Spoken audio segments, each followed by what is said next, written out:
दोस्तों आज बात करते हैं पितृदोष के बारे में। जब हमारी कुंडली के नवम भाव में यानी भाग्य स्थान में सूर्य और राहु ये दोनों ग्रह एक साथ बैठ जाएं, इन दोनों की युति हो जाए तो ये माना जाता है कि पितृदोष का निर्माण हो रहा है।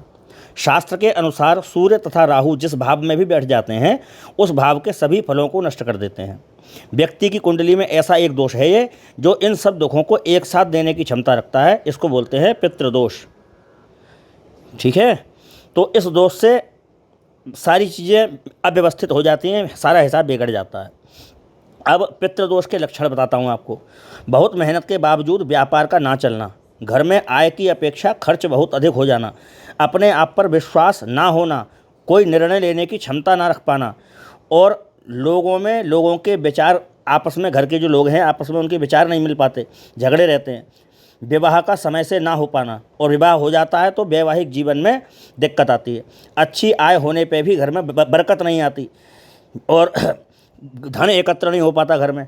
विवाह में विलंब आता है, बहुत समस्याएं आती हैं।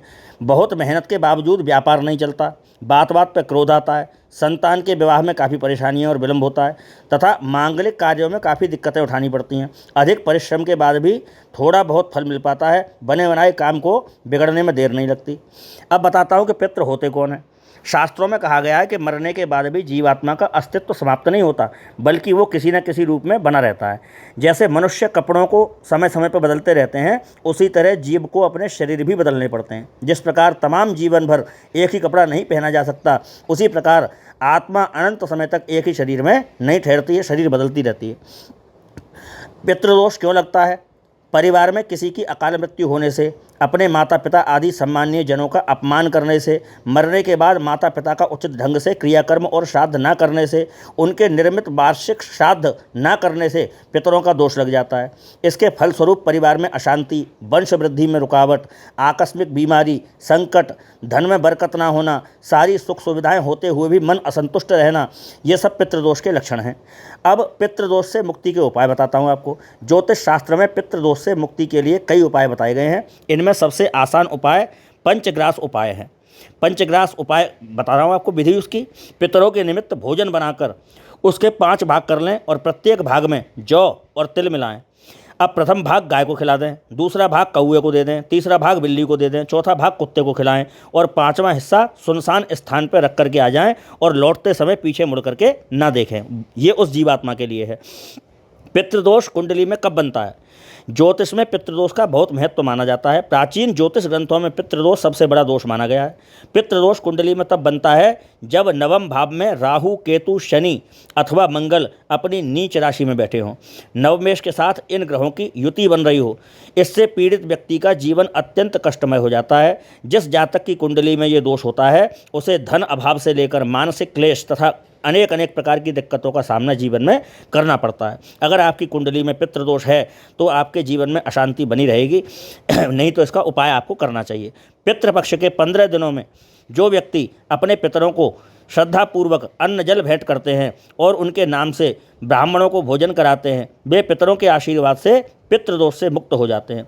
जो लोग पितृपक्ष में पितरों का श्राद्ध नहीं करते, उनकी संतान की कुंडली में पितृदोष लग जाता है और अगले जन्म में वो भी पितृदोष से पीड़ित होकर के कष्ट प्राप्त करते हैं। अब पितृदोष शांति के उपाय सुने।